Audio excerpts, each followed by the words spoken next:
Hi అండి, welcome to Aparna's Telugu home.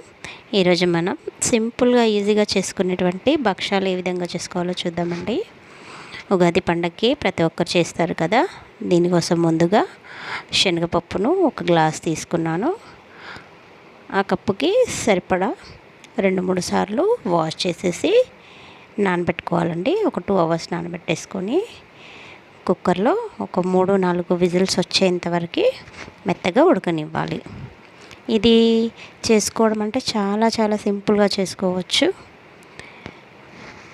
పప్పు ఉడకబెట్టేసుకొని తర్వాత మైదా పిండితో చేస్తున్నానండి. మైదా పిండిలో కొద్దిగా చిటికెడు పసుపు అండ్ ఉప్పు కలిపేసి ఇలా మెత్తగా ముద్దలా చేసుకోవాలి. చపాతీ పిండి కంటే చాలా సాఫ్ట్గా చేసుకోవాలి. ఎందుకంటే మనము చేతితో మాత్రమే ప్రెస్ అయ్యే విధంగా అంత సాఫ్ట్గా చేస్తాలి. ఇలా పిండిని కలుపుతూ మధ్య మధ్యలో ఆయిల్ను వేస్తూ కలిపేసుకోవాలి. ఆయిల్ కానీ నెయ్యి కానీ వేసేసుకుంటే చాలా టేస్టీగా ఉంటాయి. ఈ భక్షాలు అనేవి మనము పాకం పట్టకుండా నార్మల్గానే ఈజీగా ఎవరికి చేయరాకపోయినా సింపుల్గా చేసుకునే విధంగా ప్రాసెస్ చెప్తున్నానండి. ఇలా మెత్తగా పిండిని కలిపేసి పక్కన పెట్టుకోవాలి. ఈలోగా పప్పు ఉడికిపోయిందండి. పప్పును ఇలా వాటర్ అంతా స్ట్రెయిన్ చేసేసాయి పక్కన పెట్టుకోవాలి. వాటర్తో మిక్సీ పట్టకూడదు, జారుగా అవుతుంది పిండి.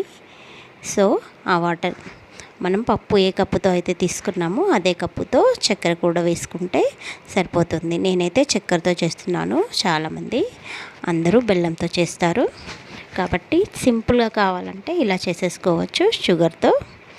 దీనిలోకి ఒక 3 ఇలాచీలు వేసి మెత్తగా పేస్ట్ లాగా చేసేసుకోవాలి. చూడండి, లడ్డూలాగా తయారైపోయింది కదా. ఈ వచ్చినటువంటి మిశ్రమాన్ని మిక్సీ జార్ నుండి తీసుకొని మనం ముందుగా కలిపి పెట్టుకున్నటువంటి మైదా పిండి మిశ్రమంతో ఇలా ఉండలుగా చేసేసుకోవాలి. ఉండలుగా కొద్దిగా వెడల్పుగా అనేసి దాంట్లోకి ఇలా మనం పూర్ణం చేసుకున్నటువంటి ముద్దను పెట్టేసి మనం నార్మల్గా ఆయిల్ పెట్టేసుకొని పైన ఇంకో కవర్ వేసేసుకొని ఇలా చేతితో ప్రెస్ చేస్తేనే వచ్చేస్తుందండి. చపాతీ కర్ర కూడా అక్కర్లేదు. ఈజీగా సింపుల్గా ఇలా ప్రెస్ అయిపోతుంది. మనం ఎంత పెద్దగా కావాలనుకుంటే అంత పెద్దగా చేసుకోవచ్చు. ఇలా అయ్యాక కవర్ నుండి వేరు చేసేసి హీట్గా ఉన్నటువంటి పెనంపై కాల్చేసుకోవాలి.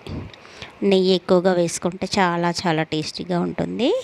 సో ఇలా ఈ విధంగా సింపుల్గా ఉగాదికి భక్షాలు అనేవి చేసుకోవచ్చు.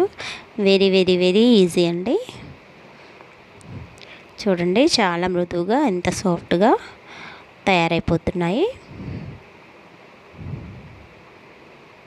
నెయ్యి ఎక్కువగా వేసుకొని కాల్చేసుకుంటే చాలా బాగుంటుంది. థ్యాంక్ యూ అండి. Thank you so much.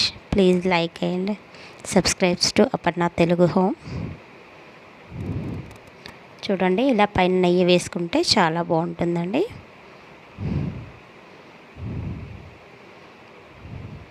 Thank you అండి. Thank you so much. అందరికీ ఉగాది పండగ శుభాకాంక్షలు.